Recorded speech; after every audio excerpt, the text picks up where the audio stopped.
Assalamualaikum warahmatullahi wabarakatuh. Waalaikumsalam warahmatullahi Waalaikumsalam wabarakatuh. warahmatullahi wabarakatuh. Puji syukur, marilah kita panjatkan atas kehadiran Allah Subhanahu wa Ta'ala yang telah melimpahkan rahmat dan karunia-Nya kepada kita bersama, sehingga kita dapat Zoom untuk mempresentasikan hasil kerja kelompok kita. Tidak lupa kita ucapkan salam kepada junjungan umat, yaitu Nabi Muhammad Shallallahu Alaihi Wasallam. Baiklah, yang terhormat Bapak Prof. Damsar sebagai dosen pengampu kita pada mata kuliah Sejarah Ekonomi dan Pembangunan Indonesia. Kami dari kelompok 3 ingin mempresentasikan hasil diskusi kami. Saya Widya Wulandari dengan nomor urut 46 sebagai moderator dan perkenalkan anggota kelompok saya. Baik, perkenalkan nama saya Elsa Naila Febriana, nomor urut 3. Baik, saya Sucinda Cahya nomor urut 13.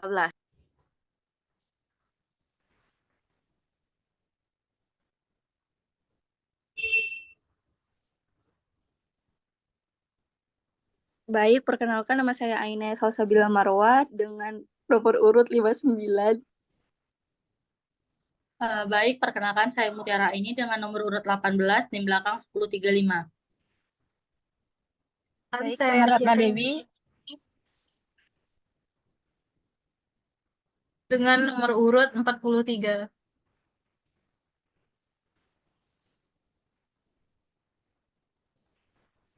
Baik, saya Ratna Dewi dengan nomor urut 17.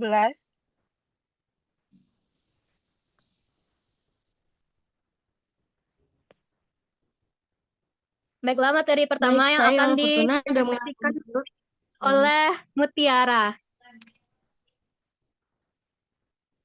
Eh, Baiklah, saya akan membacakan materi pertama yaitu konsep kepemilikan dan motif. Konsep kepemilikan adalah sistem ekonomi pasar yang merupakan sistem ekonomi pasar merupakan sistem ekonomi yang berlandaskan pada kebebasan individu dan perusahaan dalam menentukan berbagai kegiatan ekonomi seperti konsumsi dan produksi. Sistem ini menentukan keseimbangan dengan cara mengandalkan kemampuan pada sistem harga, yaitu tarik-menarik antara permintaan dan penawaran.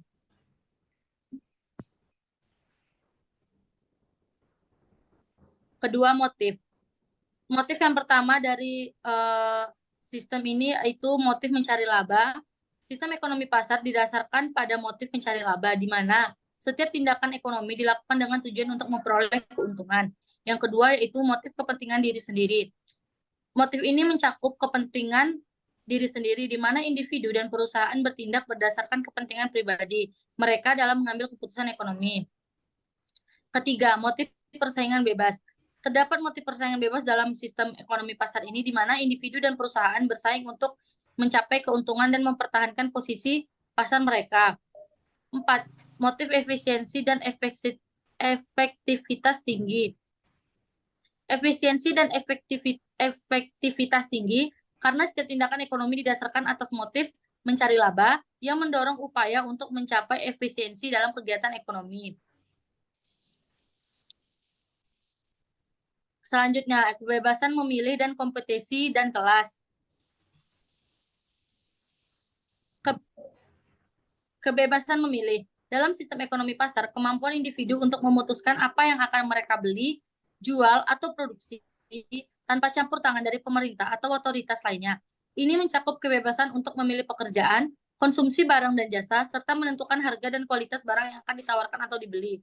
Dua, kompetisi. Dinamika di mana produsen bersaing untuk memenuhi kebutuhan dan keinginan konsumen dengan cara yang efisien dan inovatif. Kompetisi mendorong peningkatan kualitas produk, efisiensi dalam produk, dan penurunan harga untuk konsumen. Ini juga mendorong inovasi dan pengembangan produk baru untuk memenuhi permintaan pasar yang berubah. Ketiga, kelas. Merujuk pada kelompok-kelompok sosial atau ekonomi yang memiliki karakteristik dan posisi yang serupa dalam struktur ekonomi, ini bisa mencakup kelas pekerja, kelas menengah, dan kelas atas. Kelas-kelas ini bisa mempengaruhi distribusi pendapatan, akses terhadap sumber daya, dan kekuatan politik dalam masyarakat. Tiga, konsentrasi kekuasaan dan sumber daya.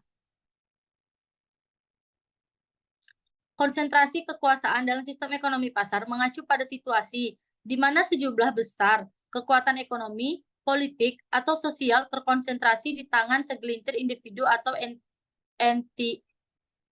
entitas.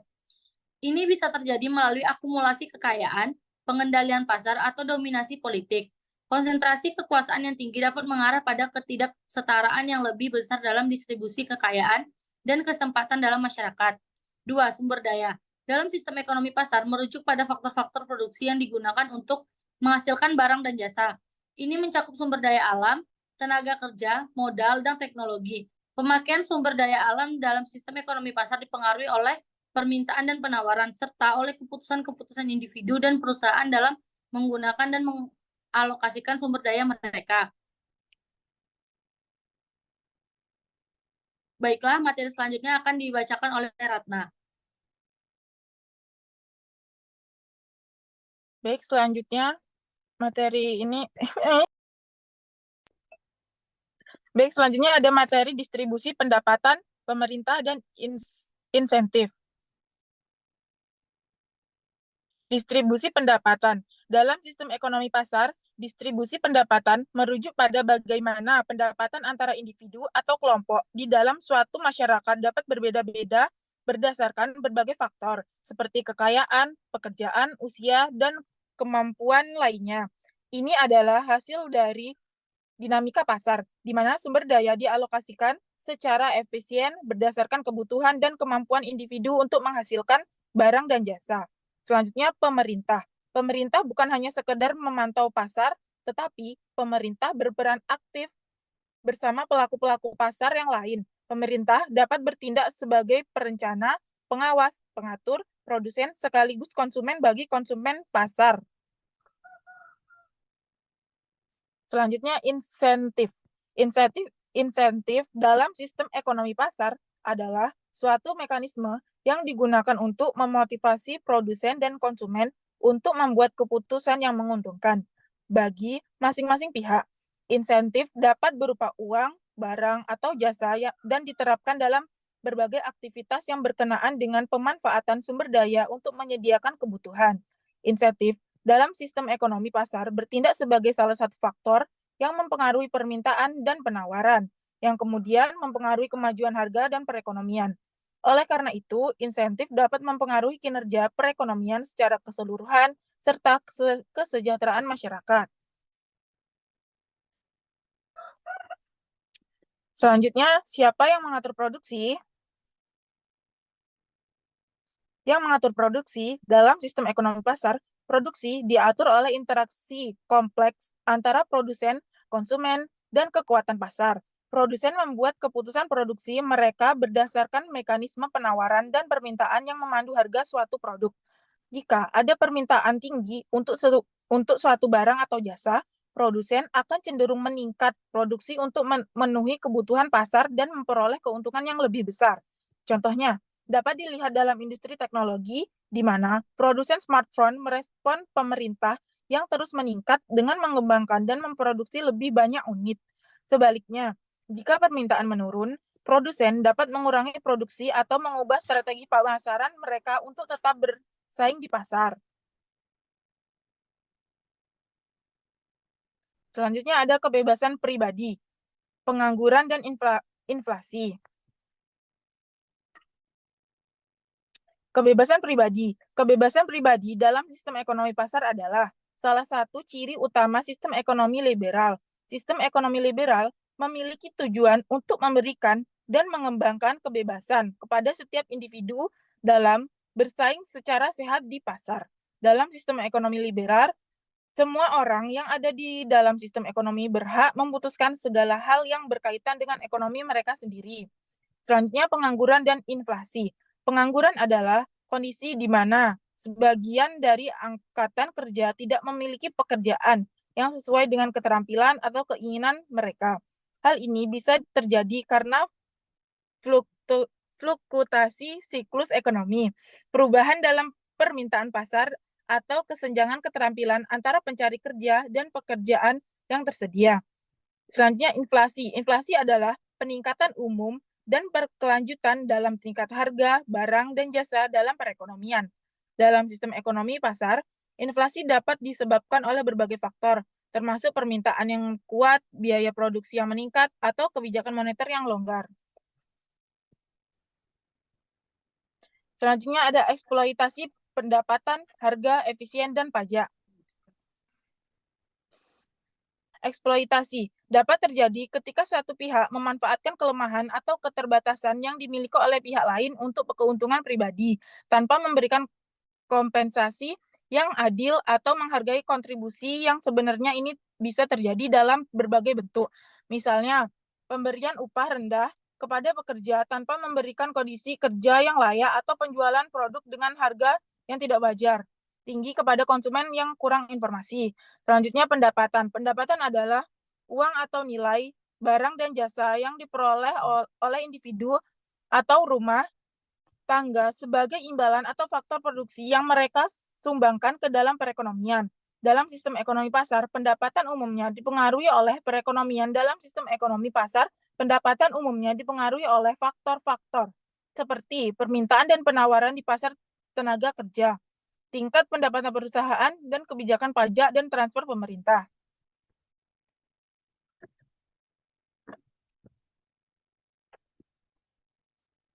Harga. Dalam sistem ekonomi pasar, harga berfungsi sebagai mekanisme alokasi yang mengarahkan sumber daya ekonomi untuk digunakan secara efisien. Harga yang lebih tinggi mendorong produksi lebih banyak dari konsumen lebih sedikit. Sementara harga yang lebih rendah mendorong konsumsi lebih banyak dan produksi lebih sedikit. Dengan demikian, harga memainkan penting dalam mengkoordinasikan aktivitas ekonomi dan memastikan penggunaan sumber daya yang efisien. Pajak. Pajak adalah alat yang digunakan oleh pemerintah untuk mengumpulkan dana yang diperlukan untuk membiayai pengeluaran publik seperti pembangunan infrastruktur, layanan publik, dan program sosial. Serta pajak diberlakukan pada berbagai transaksi ekonomi, termasuk pendapatan individu, laba perusahaan, penjualan barang dan jasa seperti properti dan warisan. Selanjutnya efisiensi. Efisiensi dalam sistem ekonomi pasar merujuk pada penggunaan sumber daya yang optimal untuk memaksimalkan produksi barang dan jasa sesuai dengan preferensi dan kebutuhan masyarakat. Efisien dapat dibagi menjadi dua jenis utama. Yang pertama, efisiensi alokasi. Ini terjadi ketika sumber daya dialokasikan sedemikian rupa sehingga tidak memungkinkan untuk meningkatkan produksi suatu jenis barang tanpa mengorbankan produksi barang lain. Dalam sistem ekonomi pasar, efisiensi alokasi tercapai ketika harga barang mencerminkan biaya dan manfaat margin dan produksi konsumsi barang tersebut. Yang kedua, efisien produksi. Ini terjadi ketika suatu perekonomian memproduksi barang dan jasa dengan biaya yang minimal, menggunakan kombinasi faktor produksi yang paling efisien. Dalam sistem ekonomi pasar, efisien produksi tercapai ketika perusahaan menggunakan teknologi dan sumber daya dengan cara yang paling efektif dan efisien untuk menghasilkan output tertentu. Baik, materi selanjutnya akan disampaikan kepada Ainaya Salsabila.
Baik, sepertinya Ainaya Salsabila sedang mengalami gangguan jaringan. Selanjutnya saya akan melanjutkan materi pada hari ini, yang dimana pembangunan dan pemeliharaan kesehatan. Pembangunan dalam sistem ekonomi pasar merujuk pada proses pengembangan ekonomi, di mana kebebasan individu untuk mencari keuntungan dan mekanisme pasar yang digunakan untuk membentuk produksi, harga, dan alokasi sumber daya. Sistem ini didasarkan pada prinsip-prinsip ekonomi pasar, seperti kebebasan ekonomi, keputusan berdasarkan kebutuhan konsumen, dan ketidakadilan pasar yang diperbaiki melalui kompetisi. Pemeliharaan kesehatan. Pemeliharaan kesehatan dalam sistem ekonomi pasar seringkali merupakan hasil dari interaksi antara keputusan individu, pasar kesehatan, dan intervensi pemerintah. Tantangan utamanya adalah memastikan bahwa semua orang yang memiliki akses yang layak dan terjangkau terhadap layanan kesehatan yang berkualitas. Selanjutnya, kelebihan dan kelemahan.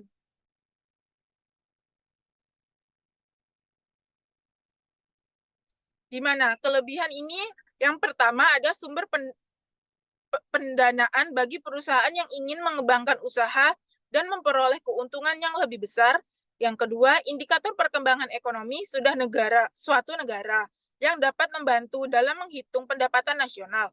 Yang ketiga, inisiatif dalam kreatif masyarakat dalam mengatur kegiatan ekonomi. Yang keempat, muncul persaingan untuk maju yang dapat meningkatkan efisien dan efektivitas dalam kegiatan ekonomi. Kelemahannya, di mana yang pertama ada sulitnya melakukan pemerataan pendapatan yang dapat menyebabkan kesenjangan ekonomi. Yang kedua, cenderung terjadi eksploitasi kaum buruh oleh para pemilik modal. Yang ketiga, munculnya monopoli yang dapat merugikan masyarakat. Yang keempat, sering terjadi gejolak dalam perekonomian karena kesalahan alokasi sumber daya oleh individu. Itulah materi pada hari ini. Saya kembalikan kepada moderator. Baik, mungkin itu materi yang dapat disampaikan oleh kelompok 3. Mungkin hanya itu yang dapat kami sampaikan. Selanjutnya, teman-teman bisa sesi tanya jawabnya untuk kita Zoom berikutnya. Terima kasih.